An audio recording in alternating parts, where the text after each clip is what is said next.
Bismillahirrahmanirrahim. Assalamualaikum warahmatullahi wabarakatuh. Alhamdulillahirabbil alamin. Allahumma shalli ala sayidina Muhammadin wa ala alihi wa sahbihi ajma'in. Khairukum man ta'allama al-Qur'an wa 'allamahu. Wa qala aidan iqra'ul Qur'an fa innahu ya'ti yaumal qiyamah syafi'an li ashabi. Bapak Ibu jamaah yang dirahmati Allah Subhanahu wa taala, kita lanjutkan materi kita pada sore hari ini, yakni huruf kaf. Kemarin kita sudah bahas di huruf qaf. Nah, kalau qaf kemarin dari pangkal lidah. Nah, jadi huruf pangkal lidah itu ada dua. Huruf pangkal lidah itu ada qaf dan kaf. Kalau qaf itu dia yang dekat dengan daging lunak, yang dekat dengan anak tekak ya, atau ya anak tekak istilahnya. Kemudian dia dengan cara menaikkan pangkal lidah atau ditebalkan, maka bunyinya tebal q. Nah, ini huruf qaf. Selanjutnya hari ini kita bahas huruf kaf. Huruf kaf dia di pangkal lidah, tapi dia lebih dekat kepada daging yang keras. Nah, jadi kalau kita sentuh langit-langit kita itu, di belakang di sininya tuh dia lunak nih sampai ke belakang, tapi ke depan ini mengeras. Maka di dekat perbatasan antara yang keras dengan lunak tuh, disinilah dia huruf kaf. Nah, dan ini huruf kaf ini sudah biasa kita gunakan untuk kalimat komunikasi sehari-hari kita. Kita menyebut kita, aku, kapan, misalnya kan, aku misalnya kan. Nah, jadi kalimat-kalimat yang dalam bahasa Indonesia ini sudah familiar dengan huruf kaf. Hanya saja ada beberapa sedikit perbedaan saja nanti. Bagaimana guru-guru kita mengajarkan tentang huruf kaf ini. Nah, huruf kaf memiliki sifat yang pertama itu hams. Hams itu artinya mengalirnya udara atau nafas ketika mengucapkan huruf. Jariyan nafasi inda nutqil harfi. Nah, yang kedua sifatnya syiddah, tertahan suaranya. Jadi kalau kita menyebut bunyi kaf, ak. Kalau kita pakai syiddahnya dulu, jadi kalau bertemu syiddah dan hams ini, dulu kan sifat syiddahnya, tertahan suara dulu. Ak, tak berbunyi dia. Baru kemudian udaranya dialirkan. Ak. Nah gitu. Jadi kalau kita Allahu ak. Nah, jadi bukan Allahu ak buru-buru, jangan Allahu ak. Nah, seolah-olah suara itu tertahan, anginnya lompat. Nah, gitu. Itu huruf kaf, ak, gitu. Kemudian kalau qaf itu isti'la, pangkal lidahnya naik. Kalau kaf dia datar biasa saja. Nah, jadi tidak ada yang perlu diusahakan di situ. Ak biasa. Bukan ak. Nah, kalau ak itu pantulan. Nah, jadi qolqolah dia. Yang ini bukan pantulan tapi udara. Ak. Dalam contoh kalimat ma kasabat. Nah, cuman nanti huruf kaf ini kadang ada yang mengucapkannya k biasa, ada yang sama sekali tidak boleh kelihatan angin-anginnya. Jadi dia bersih saja. Tapi ada yang mengatakan pakai k, tapi saya tak memakai yang k. Yang terlalu nampak kita tak pakai itu. Karena saya tak dapat yang itu ilmunya, gitu. Nah, jadi ka biasa saja. Ma kasabat. Oke, kita sama-sama kan? Ma kasabat. Nah, di sini ada huruf ta di ujung. Ta ini sifatnya sama dengan kaf. Ah, tertahan dulu, baru anginnya lewat. Kasabat. Bat, bat, bukan kasabat, bukan c. Kalau at itu kita c kan, dia at. Sedikit saja. Maka sabat, gitu. Kalau sama-sama tak nampak dari ini kan. Oke. Kal farashi, laka zikrak, wa kawa'iba, fiha ka'san, kashafna,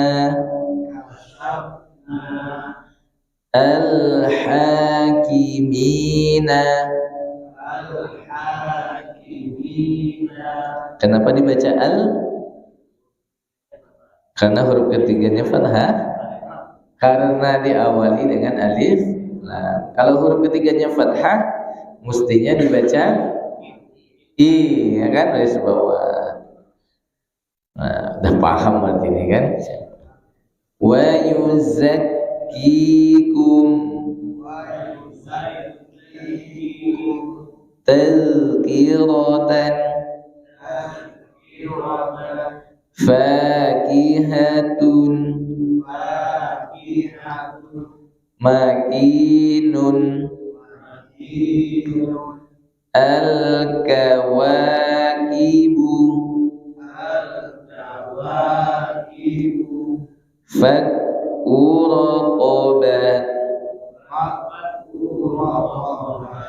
fakku raqabatin yuzakkuna ya'murukum fahkum yawma dha'nikum kufuwan yudrikhul maut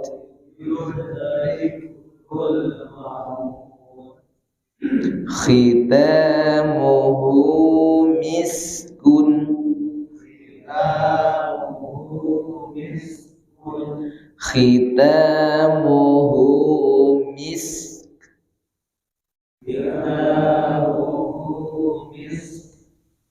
Jadi kalau surah Al-Mutaffifin kan, khitamuhu misk.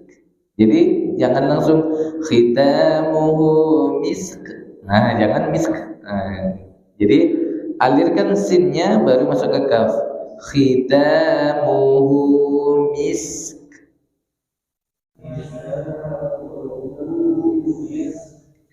Mustakbirina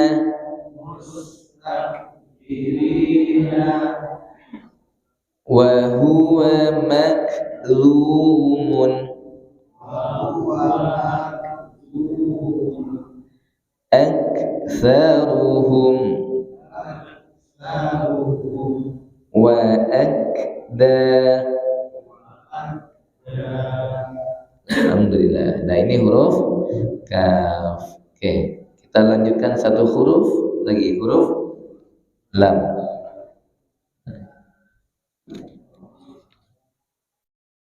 Huruf lam dari ujung lidah, seperti huruf L katanya kan. Jadi nyebut huruf lam tidak boleh keluar lidahnya. Kadang kita ada anak-anak kita kadang nyebut lam itu dengan lidahnya keluar. al gitu kan. Nah, tapi saya tak pandai karena tak terbiasa kan. Jadi kalau ada yang menyebut lam, siapa?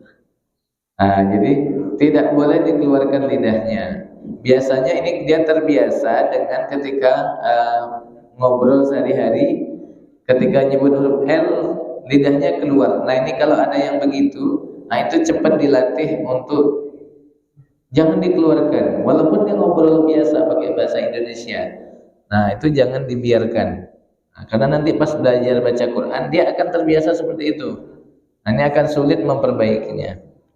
Nah, jadi anak saya itu termasuk kadang begitu dia ngomong bahasa, ngobrol dengan kawannya ngomong huruf yang ada berkaitan huruf L, lidahnya keluar.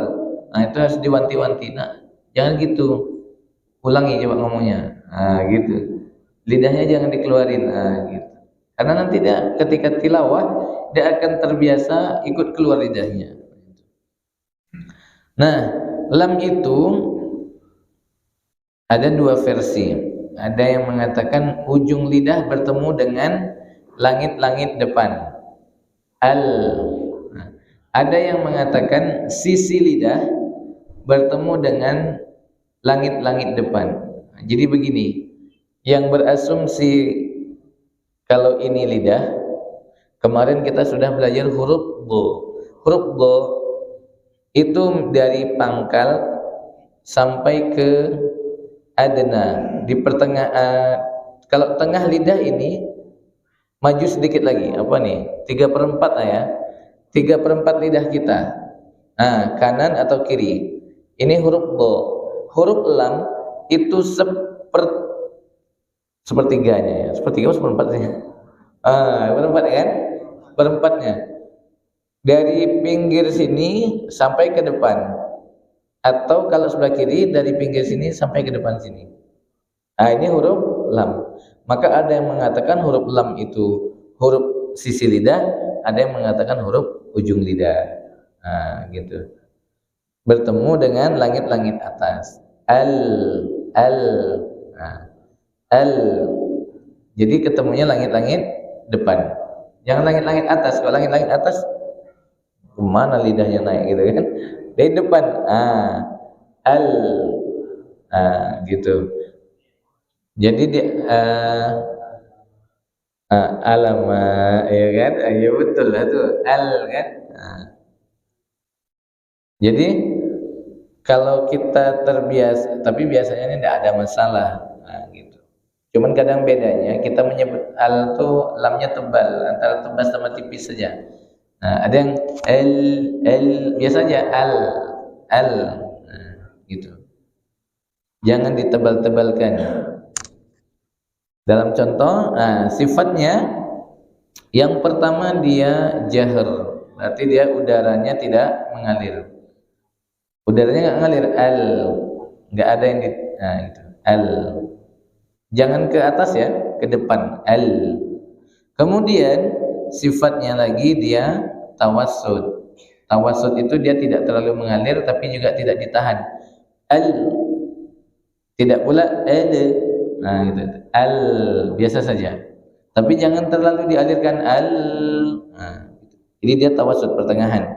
Kemudian dia namanya ada sifat inkhiraf. Inkhiraf itu apa? Condong atau mereng. Ada kemerengan. Ada yang mengatakan yang mereng itu bunyi, ada yang mengatakan yang mereng itu memang lidahnya. Ada yang suara, ada yang lidah. Nanti ini pembahasan untuk lam, mungkin kita perlu pembahasan yang lebih detail. Itu. Kita contoh langsung di masalan ya. Masalan contoh kalla billaili illal lamam. Jangan di illal biasa illal lamam minal lahwi fatallun. Tebal, lamnya nggak boleh ikut tebal, jangan fatall fatul tebal, fatul balikkan langsung, fatulun, malikal mulki, malikal mulk, yulijul laila wa huwal aliyyu mukhlisina alimun khabirun illa qalilan wa ulul arhami wa zulzilu zilzalan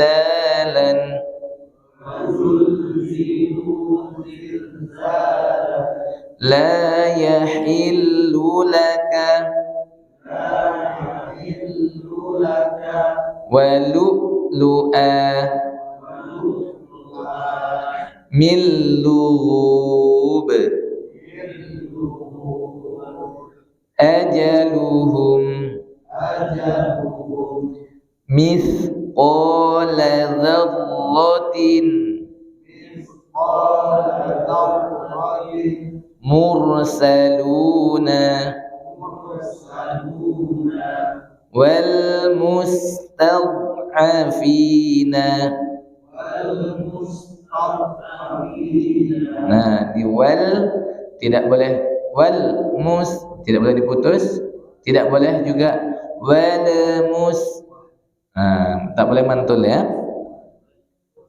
Aqsal madinati kal urjuni khalqallah.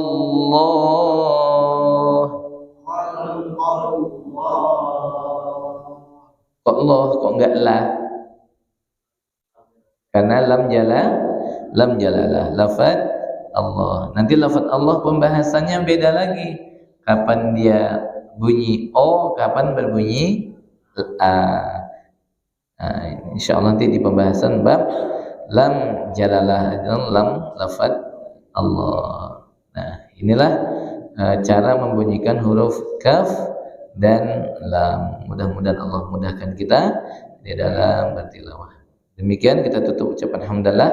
Alhamdulillahirabbil alamin. Subhanakallahumma bihamdika asyhadu an la ilaha illa anta astaghfiruka wa atubu ilaik. Assalamualaikum warahmatullahi wabarakatuh.